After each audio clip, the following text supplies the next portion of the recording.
Welcome friends. इस part में हम समझेंगे स्टॉक मार्केट होता क्या है और इसकी हमको जरूरत क्यों पड़ी। जब स्टॉक मार्केट अस्तित्व में नहीं था उस समय किसी भी बिजनेसमैन को अगर अपना बिजनेस स्टार्ट करना है तो उसके पास दो ही रास्ते होते थे। एक तो हो गया या तो वो बैंक में जाए, बैंक से बोरोविंग ले और बोरोविंग लेके अपना बिजनेस को स्टार्ट करे, या दूसरा है अपने किसी फ्रेंड, फैमिली मेंबर्स इनसे फंड अरेंज करे और उस फंड का यूज करके अपने बिजनेस को स्टार्ट करे। तो इसी परेशानी को देखते हुए कुछ लोगों के ग्रुप ने सोचा कि क्यों ना हम एक ऐसा प्लेटफॉर्म बनाते हैं जहां पे किसी भी बिजनेसमैन जिसके पास बिजनेस आइडिया है वो अपने बिजनेस आइडिया को प्रेजेंट करेगा और अगर उसका बिजनेस आइडिया अच्छा लगता है तो कोई भी इन्वेस्टर उनके बिजनेस में इन्वेस्ट कर सके। तो इसी प्लेटफॉर्म को आज के डेट में हम स्टॉक एक्सचेंज के नाम से जानते हैं। अब समझते हैं हमारे देश में मुख्य रूप से कौन कौन से स्टॉक एक्सचेंज है।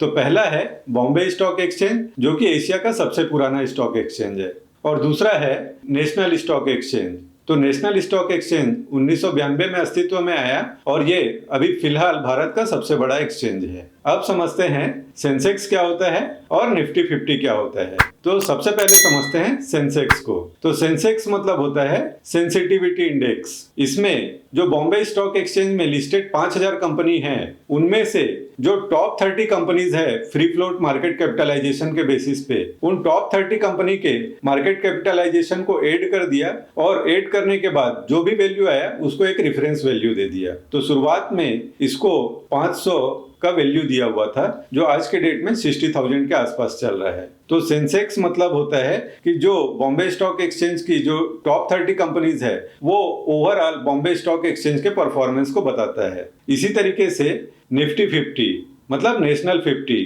तो जो नेशनल स्टॉक एक्सचेंज है उसमें जो भी कंपनी लिस्टेड है उसकी जो टॉप 50 कंपनीज है उसके मार्केट कैपिटलाइजेशन को ऐड कर दिया और ऐड करने के बाद जो भी वैल्यू आया उसको एक रेफरेंस वैल्यू दे दिया। तो जिस समय नेशनल स्टॉक एक्सचेंज का शुरुआत हुआ था या निफ्टी 50 का शुरुआत हुआ था उस समय इसकी वैल्यू 1000 के आसपास थी, जो आज के डेट में 18,000 के आसपास चल रहा है। अब ये जो स्टॉक एक्सचेंज है उनमें जो भी गतिविधि हो रही है उन गतिविधि को मॉनिटर करने के लिए सेंट्रल गवर्नमेंट की एक बॉडी है जिसको हम सिक्योरिटी एंड एक्सचेंज बोर्ड के नाम से जानते हैं। ये स्टॉक मार्केट में होने वाली हर एक गतिविधि को मॉनिटर करती है और उसमें कोई भी गड़बड़ी ना हो उसका ख्याल रखती है। तो जब भी कोई कंपनी शुरुआत में अपना इनिशियल पब्लिक ऑफरिंग लेके आती है तो उसको सबसे पहले सेबी से अप्रूवल लेना होता है। तो जब कोई भी कंपनी लिस्टिंग की प्रक्रिया में बढ़ती है तो सबसे पहले वो सेबी को एप्लीकेशन देती है और सेबी उन कंपनी का कम से कम 2 एजेंसी से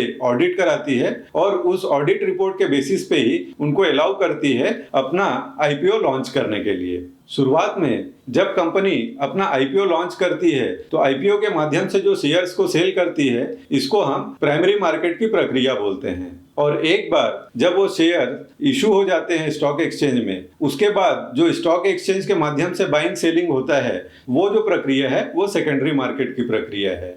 अब समझते हैं हम किसी भी शेयर को बाई या सेल कैसे कर सकते हैं। तो किसी भी शेयर को बाई या सेल करना है तो डायरेक्टली आप एक्सचेंज से बाई या सेल नहीं कर सकते हैं। तो इसके लिए आपको किसी न किसी ब्रोकर के पास अपना डीमेट और ट्रेडिंग अकाउंट ओपन करना पड़ेगा।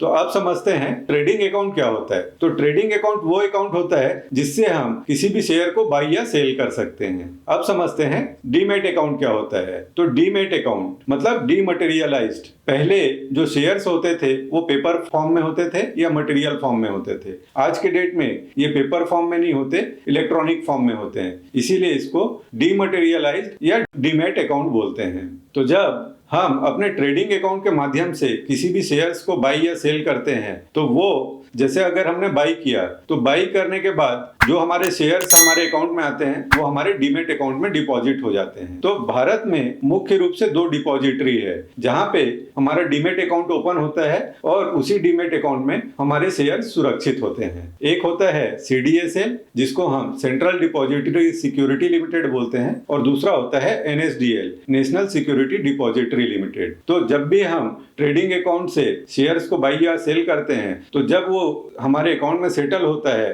तब वो हमारे डीमेट में रिफ्लेक्ट होने लगता है और ये सेंट्रल गवर्नमेंट की एजेंसी के पास डिपॉजिटेड होता है। और जब हम सेल करते हैं तो जो CDSL या NSDL है, जहां भी हमारा डिपॉजिटरी है, वहां से शेयर्स सेल होने के बाद जिसने भी बाई किया है उसके अकाउंट में डिपॉजिट हो जाती है। अब समझते हैं हमारे देश में कितने ब्रोकर हैं। तो वैसे तो बहुत सारे ब्रोकर हैं, जिसमें से कुछ फुल टाइम ब्रोकर हैं जिनमें बैंक्स आ जाते हैं, जैसे HDFC बैंक हो गया, ICICI बैंक हो गया, कोटक बैंक हो गया, SBI हो गया। तो इस तरीके से जितने भी बड़े नेशनलाइज्ड बैंक है उनका अपना ब्रोकिंग फर्म होता है। और बहुत से डिस्काउंट ब्रोकर्स होते हैं। तो डिस्काउंट ब्रोकर जैसे कि जीरोधा, एंजल ब्रोकिंग या फायर्स, तो इसी तरीके से बहुत सारे डिस्काउंट ब्रोकर्स होते हैं जिनके माध्यम से हम अपना डीमेट और ट्रेडिंग अकाउंट ओपन कर सकते हैं और हमारा शेयर का बाइंग या सेलिंग का एक्टिविटी कर सकते हैं। यहाँ तक तो हमने समझ लिया कि शेयर मार्केट होता क्या है और हम शेयर मार्केट में अपनी बाइंग या सेलिंग की एक्टिविटी को कैसे कर सकते हैं। अब आने वाले पार्ट में हम स्टॉक मार्केट में यूज होने वाले बेसिक कीवर्ड या किसी भी बिजनेस को पढ़ने के लिए कौन कौन से शब्द हैं जिनका ज्ञान होना हमको जरूरी है, उसको स्टेप बाय स्टेप समझेंगे। See you in the next part. Thank you.